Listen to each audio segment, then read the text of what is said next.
ठाणे शिवाई नगर में सीताराम राणे के कोकण ग्राम विकास मंडल द्वारा आयोजित मालवनी महोत्सव में बुधवार 15 जनवरी को कोकण के भाग्य विधाता पूर्व केंद्रीय मंत्री सांसद नारायण राणे की मौजूदगी रही।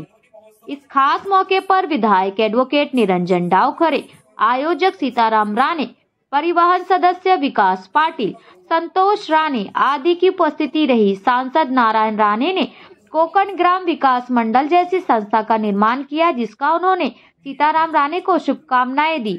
बीते 25 वर्षों में मुंबई, पुणे के साथ पूरे महाराष्ट्र में ऐसे कई मालवनी महोत्सव का आयोजन किया जा रहा है, जिस कारण मराठी आदमी उद्योग क्षेत्र में जुड़ रहा है, जिस वजह से मुझे तसल्ली है। देश के विकास में महाराष्ट्र का 33% हिस्सेदारी है, फिर भी मराठी आदमी की उसमें 1% भी हिस्सा नहीं। इसलिए आज लोगों की जरूरत को ध्यान में रखकर उद्योग करे, यह सलाह मराठी आदमी को नारायण राणे ने दिया। ज्या क्षणाची आम्ही सर्वजण शिवाईनगरवासी खऱ्या अर्थानं आतुरतेने वाट पाहत होतो, तो क्षण सन्माननीय विकासजी पाटील अशी विनंती आहे, आपण रंगमंचावर यावं।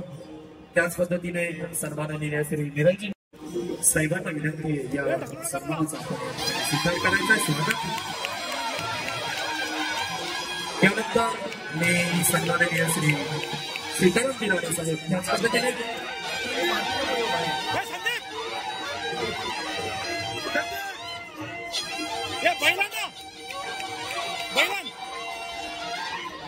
यानंतर मी संपूर्ण राणे फॅमिलीला म्हणजे स्नेहलता राणे आणि सीताराम राणे साहेब संपूर्ण कुटुंबाला या ठिकाणी विनंती करतो की आपण खऱ्या अर्थानं कृषीप्रधान देशातील ग्रामीण संस्कृतीचा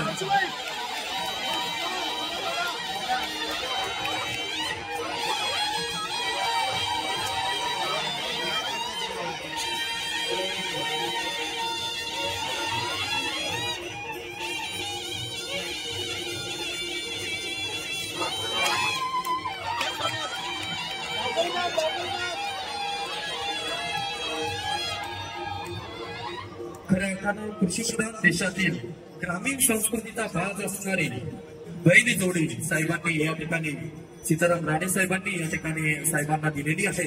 यानंतर मी प्रास्ताविक रूपानं या कार्यक्रमाला वेळ दिला।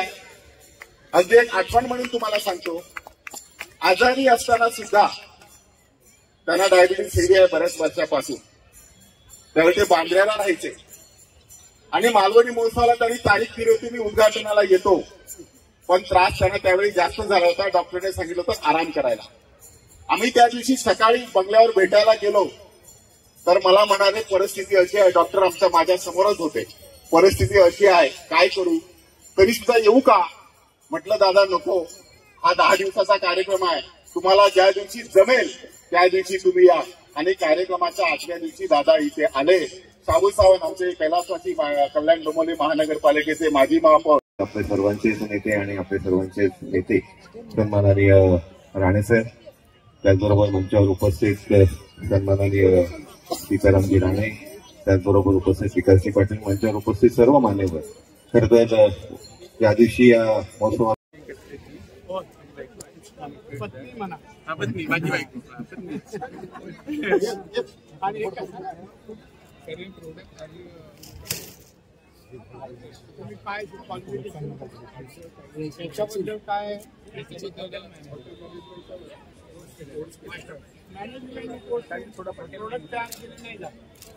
सर्व केले जातो त्याच्यामध्ये आपण थोडं मागवणी पद्धतीचं थोडं आपलं कोकणच्या पद्धतीचं त्याच्यातले दादा आजार घेऊन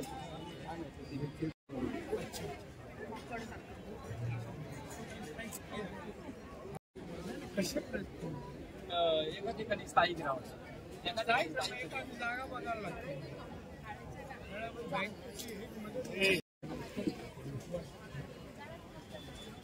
विद्यापीठाच्या लोककला अकादमीत विद्यार्थ्यांना हे लोककला प्रशिक्षणाचं काम करतात।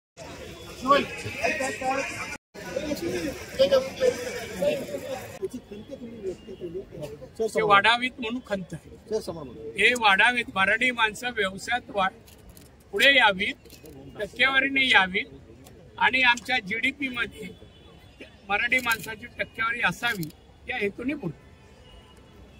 सर, अशा प्रकारच्या मालवणी महोत्सवामुळे कोकणातील लोकांना व्यवसाय करण्यासाठी अतिशय मोठ्या प्रमाणात बाजारपेठ मिळते. कसं बघता याच्याकडे आणि अजून काही लोकांना अजून यामध्ये अटेंड होण्याची गरज आहे त्यामुळे असं बघता म्हणण्यापेक्षा मला हे पाहून बरं वाटतं. मराठी माणूस काहीतरी व्यवसाय करायला लागलाय आणि ही संख्या वाढत आहे. गेल्या 25 वर्षात मुंबई आणि महाराष्ट्रात अनेक महोत्सव होत आहेत आणि बाजारपेठीमध्ये हे मराठी माणसाची टक्केवारी वाढते आहे. नकळत आर्थिक क्षेत्रात पण त्यांची टक्केवारी वाढते आहे. ही अतिशय चांगली गोष्ट आहे. अजून पर्यटकांना आकर्षित करावं. हा जगातील सगळ्यात मोठा कोणता व्यवसाय असेल तर पर्यटन. आणि म्हणून पर्यटन आम्ही जेव्हा टाटाकडून कोकणाबद्दल कोणता व्यवसायाने रोजगार द्यावा स्टडी करायला दिलं तेव्हा त्यांनी स्टडी रिपोर्ट जो 800 पानाचा दिलाय त्यांनी सांगितलं इथला निसर्ग, इथला समुद्र किनारा, इथे डोंगर आणि सगळी फळफळावळ पाहत पर्यटनानेच कोकणाचा विकास होतो. पर्यटनातून रोजगार निर्मिती करणं, उद्योगधंदे वाढवणं हे प्रयत्न आमचे आहेत. 35 वर्षात त्यांना खड्याला बाजूला कसे टाकतात, ताट्यातून तसे म्हणजे बाजूला केले, संपले सगळे. त्यावेळेस साफ झाला ना सगळं, वणली राहणे तिकडे. तुम्ही लोकांच्या गरजा ओळखून उद्योगधंदे उभारा असं म्हणताय, तर केंद्र सरकार प्रशिक्षण दिलं. 72 अधिकारी आणले मी, त्यांनी मार्गदर्शन करायला कोणता व्यवसाय करावा, कोणत्या धंद्यात किती नफा आहे यापासून त्यांनी मार्गदर्शन केलं आणि ते प्रयत्न माझे सातत्याने चालू. डिझनीलँड कधी बनणार कोकणात? डिझनीलँड कधी बनणार? बनणार म्हणजे फक्त आम्हाला जागा तर मिळाली आहे, नसेल तरी मी मिळवेन, जागेचा आहे नाही तेवढी. एक तरी बघतो खाजगी उद्योजक येतो, अनेक मोठ्या उद्योजकांना मी विचारलाय जो खर्च होईल तो त्याने करावा आणि प्रॉफिट पण त्याने घ्यावा. फक्त त्यांनी आमच्या इकडे डिस्नीलँड आणावी. मी 2-3 उद्योगांशी बोललोय, रिलायन्सचे पण बोललो, तर बघू कधी दे करू दे, काय हरकत नाही. टेक्निकल मुद्दा आहे. ह्या आठवड्यात केंद्रीय मंत्री याकडे विमानाचं परवानगी आहे, त्याला मी एकदा भेटलो. दुसऱ्यांदा 17ला भेटायची माझी अपॉइंटमेंट आहे. त्यांनी जर ती दिली तर मी जाणार आणि 8-10 दिवसाच्या आत चालू करणार. मी दुसऱ्याही एअरलाईन्सशी बोलतोय आणि नितीन गडकरी ती मिटिंग अरेंज करणार. चिपी कधी सुरू होणार आहे आता? मधल्या गोष्ट आम्ही सरकारमध्ये नाहीये, अशा विषयाची उत्तर देत नाही. No comments.